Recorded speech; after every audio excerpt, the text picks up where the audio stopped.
The Phoenix Suns and Milwaukee Bucks are teams with a history that happens to be intertwined from their infancies. Both teams got their starts as NBA expansion teams for the 1968 NBA season. As most expansion teams do, they both struggled in their first seasons, finishing with the worst records.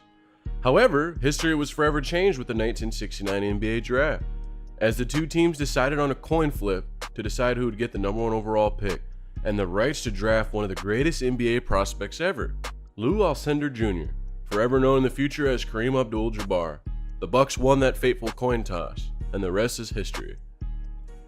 So the Phoenix Suns have never won a championship, and the Milwaukee Bucks have only won one championship. The Suns have come close to NBA championships. Earlier in their history, they had a guy named Paul Westphal, Walter Davis, and Truck Robinson. In the late 70s, early 80s, they were able to go to the Western Conference Finals a few times, including the 78-79 season when they were eliminated in 7 games.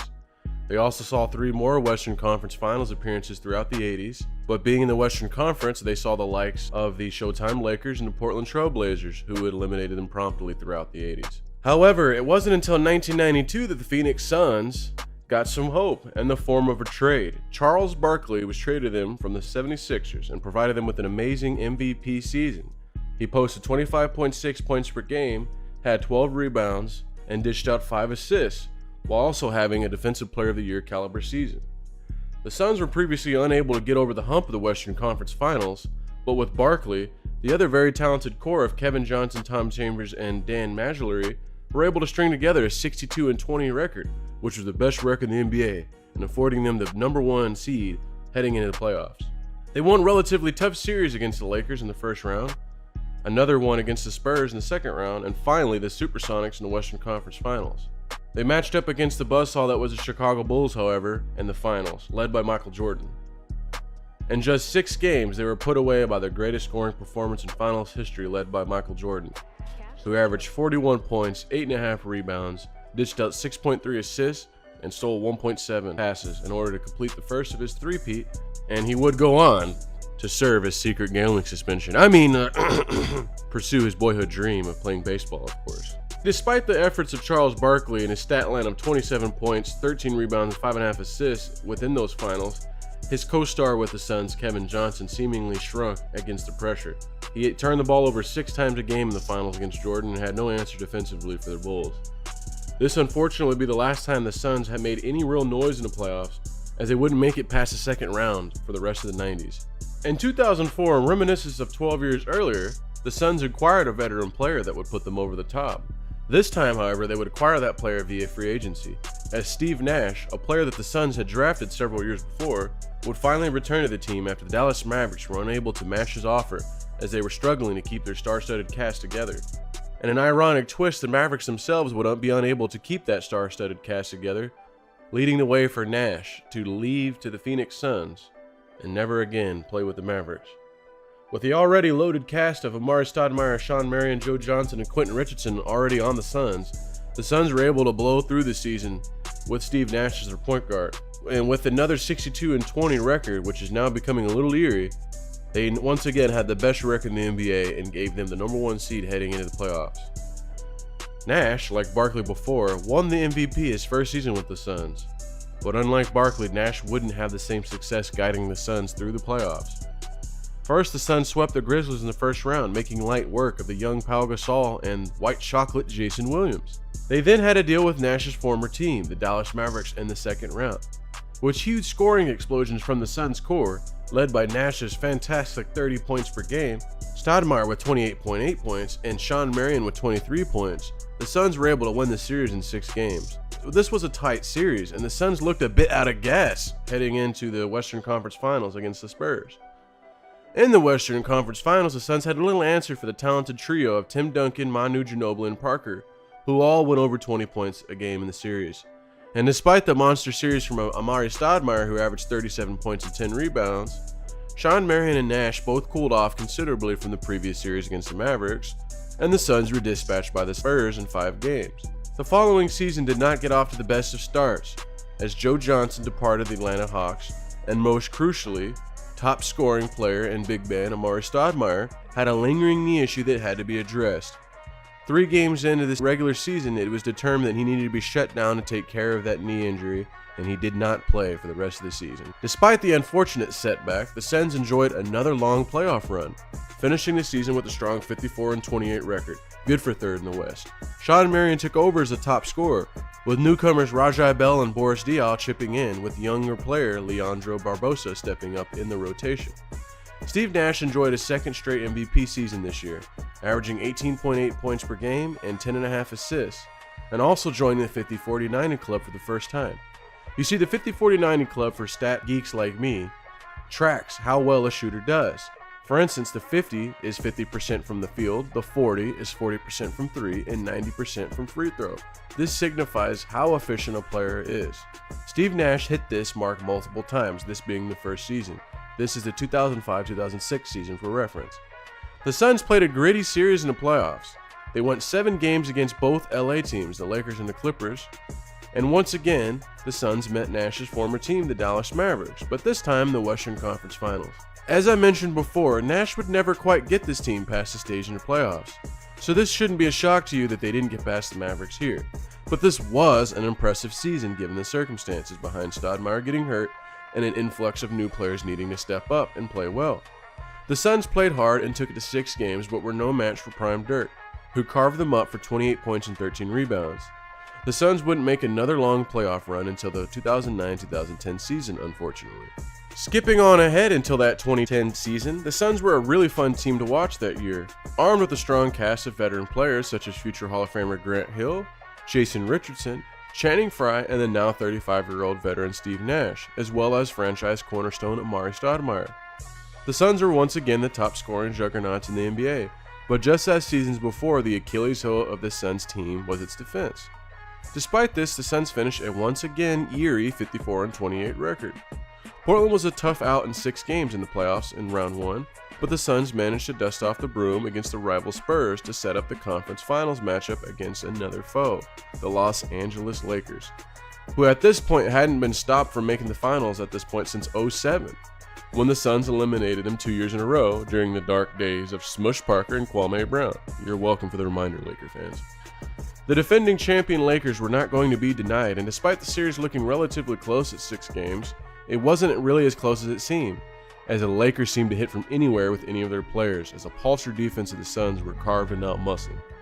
This would unfortunately mark the last time the Suns would even make the playoffs until this current season that we're in now, outside of a very unusual 2013-2014 season in which the Suns went 48-34 and somehow missed the playoffs. This is a testament to how weak the Eastern Conference was at this point, as this 48-34 record was better than all but 2 teams in the East, meaning the Suns would have been the 3rd seed if they were in the East. The Heat that year were number 2 with the 54-28 record, and the Pacers were 56-26, leading the East in seeding. The 38-44 Hawks made the playoffs that year, if that is any indication of how bad the East was at that time. The Suns have fielded some very exciting teams, but seemingly have always been a victim of circumstance, as they've been great in the middle of other dynasties, such as the 80s Lakers, the 90s Bulls, and the Lakers again throughout the 2000s and 2010s. But armed with the current crop of players in Devin Booker, Chris Paul, DeAndre Ayton, and Mikal Bridges, this may very well be their best chance at ever winning a championship, as the big break of having almost every major superstar get injured this season has opened the door for them to finally take that Larry O'Brien trophy. The current season Suns beat the defending champion Lakers in 6 games in the opening round, then swept the Nuggets in the second round, followed by a tough 6-game series against the Clippers. Despite the Bucks having won only one NBA championship, they were almost immediately a success as an expansion team. Following their inaugural season in 68-69, in which they won a coin flip against the Suns of all teams, they earned the right to number 1 pick in the 69 draft, and one of the greatest basketball prospects of all time, Lou Alcindor Jr., better known to you and I as the great Kareem Abdul-Jabbar. Behind Kareem's MVP caliber rookie year, the Bucks roared to the second best record in NBA, one of the greatest turnarounds in NBA history, but they lost to the New York Knicks in 5 games within the playoffs. The MVP of the season was Willis Reed on the Knicks, and he had his hands full the entire series against Kareem, as it was beginning to become quickly clear that it was Kareem's NBA. And a surprising development and a shock to the NBA world, the Cincinnati Royals traded veteran point guard Oscar Robinson to the Bucks prior to the 1970 NBA season. This resulted in the second best record ever for a team at that point in time, as the 70-71 Bucks went 66-16 in just their third season ever. Kareem won his first MVP that year as his 31.7 points, 16 rebounds, and 3.3 assists paced the league. Oscar Robertson averaged 19 points, 5.7 rebounds, and 8 assists. Solid rotation players on this team included 2021 Hall of Fame inductee Bob Dandridge, as well as all-star level players in John McLaughlin and Bob Boozer. During the season, the Bucks had a then-record 20-game winning streak and polished off the dominant season with a short series against the San Francisco Warriors in Round 1, the Lakers in Round 2, and the Baltimore Bullets in the finals. The team went 12-2 in the postseason, including the sweep against the Bullets to win the championship. The Oscar Robertson-Kareem pairing was a dominant one that saw another finals appearance during the 1973 season, but by this point Oscar Robertson was a shell of his former self, and the Bucks, despite being a defensive juggernaut, didn't have the same scoring pop around Kareem, and were dispatched in 7 games by the Celtics. Kareem had become such a dominant player that the rules and defensive strategies that had to be developed for him, as in the NCAA banned dunking during the last 2 seasons of Kareem's career, just to give you an idea, the Bucks were unable to adjust the double and triple team defensive sets of the Celtics, as the Bucks were left without much outside shooting with the loss of starting guard Lucius Allen before the series even started. As strong as the performance of Kareem's stat line was, he averaged 32.6 points, 12 rebounds, 5.4 assists, and 2.1 blocks. The Bucks couldn't get consistent scoring from anyone else, as Dandridge's 16.7 points were good for second on the Bucks, but was well below his own average during the season. The Bucks lost in 7 games to the Celtics, who won their first ring after Bill Russell's era. This would be the last time the Bucks would be in the finals until this very current season now. Despite some very good 80s Bucks teams featuring Sidney Moncrief, Marcus Johnson, and Terry Cummings, the Bucks never made it past the Eastern Conference Finals. It may be small consolation that they were often eliminated by the NBA champions during these years, as the 76ers in '83, Celtics in '84, Celtics again in '86, and Pistons in '89 all eliminated the Bucks on their way to NBA championships. This was the age of the dynasties, and as good as these Bucks were, they weren't beating the super teams of the Sixers with Dr. J and Moses Malone, or the Celtics with Larry Bird, Kevin McHale, and Robert Parrish, or the bad boy Pistons at the end of the decade with Isaiah Thomas, Bill Laimbeer, Joe Dumars, with a very young Dennis Rodman to boot.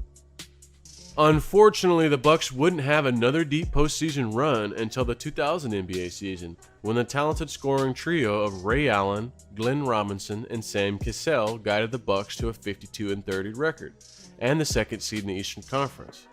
They made quick work of the Orlando Magic and young star Tracy McGrady in 5 games in the opening round, followed by a pretty tough 7-game series against the Charlotte Hornets led by the criminally underrated Jamal Mashburn. In the pivotal Eastern Conference Finals series against the 76ers, the Bucks played a tough series but fell short to the Sixers, led by NBA MVP and one of my personal favorite sports players, Allen Iverson, whose averages of 30.5 points per game, 5 rebounds, nearly 7 assists, and 2.2 steals, along with defensive legend Mutombo's averages of nearly 17 points, 6 rebounds, and nearly 3 blocks. They would sporadically make the playoffs over this next several years, but never make it past the first round of the playoffs. In fact, it wouldn't be until 2018 that the Bucks would even make it past the first round, when Giannis would make the first of his back-to-back MVPs. In that aforementioned 2018 season, the Bucks would focus their team around the steadily improving game of franchise cornerstone Giannis, as his nearly 28 points, 13 rebounds, 6 assists, 1.3 steals, and 1.5 blocks were the closest thing we've seen to Kareem in a long time. Armed with a strong supporting cast of co-stars Chris Middleton, Eric Bledsoe, Malcolm Brogdon, and Brook Lopez, the Bucks led the NBA in offensive efficiency, as well as becoming one of the best defensive teams in the NBA, and they finished with a record of 60-22. In the playoffs, the Bucks made short work of the Pistons and Celtics in the first 2 rounds, meeting the upstart Raptors after going 8-1 in those 2 rounds. In those Eastern Conference Finals against the surprising Raptors, the Bucks' offense around Giannis crumbled, with Eric Bledsoe and Mirotic especially going cold in the series. 29% from the field for Eric Bledsoe and 34% for Nikolai Mirotic. Co-star Middleton also did not have a good series, as his shooting percentage and scoring averages also dipped. The Raptors crowded the paint and dared the Bucks outside shooters to hit their threes, which they did not achieve during their regular season rate, 35% from three during the regular season as opposed to 31% during the series. The Bucks would take a 2-0 series in the Eastern Conference Finals against the Raptors, but would never win again, and the series was lost to the NBA champions 4-2. There's something very similar that must be said about Giannis and Kareem, and that teams had made adjustments to them in their early goings with the Bucks, and the rest of the team could not coordinate that adjustment. One thing I fear as a fan is that Giannis will never be able to break through with Milwaukee, and that he will eventually have to go to another team. The following season, in the 2019 year, this was an infamously interrupted season by the worldwide pandemic. The Bucks once again finished with the best record in the NBA despite this, with 56-17 record. Giannis was once again voted MVP of the NBA with the even more impressive stat line of 29.5 points, 14 rebounds, and nearly 6 assists. He was even more dominant on the offensive end. Malcolm Brogdon and Mirotic didn't return for the season, and their minutes went to veteran newcomer Wesley Matthews and young guard Dante DiVincenzo. The defensive end was the focal point of the supporting cast, and the Bucks felt like a better team, with the team having a more clear-cut identity. Despite the promise of the new look, the team did not look the same following the resummation of the season following the long layoff after the international quarantine of the COVID-19 pandemic. They lost in 5 games to the surprising Miami Heat in the NBA bubble in the second round of the playoffs, with injuries to MVP Giannis and Bledsoe. The current season, which is the 2020-2021, the Bucks finished 46-26, good for third in the East. The team had undergone even more changes as Eric Bledsoe and Wesley Matthews departed. Newcomers Bobby Portis, Bryn Forbes, and PJ Tucker contributed to a team that once again led the NBA in offensive efficiency, but slipped in defensive production. And in the playoffs, the Bucks seemingly won the war of attrition, walking over the Miami Heat in a sweep of the first round, a 7-game series win over the injured super team Brooklyn Nets, and a tough 6-game series against the surging Atlanta Hawks. Both of these teams are rich in history, featuring MVPs of the league like Kareem Abdul-Jabbar, Steve Nash, Charles Barkley, as well as modern age legends such as Chris Paul and Giannis, but have felt heartbreak and losing close series to legendary teams. This season was a season of extreme circumstances, but despite it all, these are the two teams that have lasted, conquering all, both man-made obstacles and natural. Who would join basketball immortality? Who will be remembered as a team that overcame COVID-19 and the record-setting year for superstar injuries? You see, both of these teams in the past have been stopped by super teams, stopped by dynasties, but now they look at each other and realize, hey, we're the two teams that started together, and we're the two teams that are going to end it together. Who will be the team to hoist that Larry O'Brien trophy once and for all and claim what is rightfully theirs after all these years?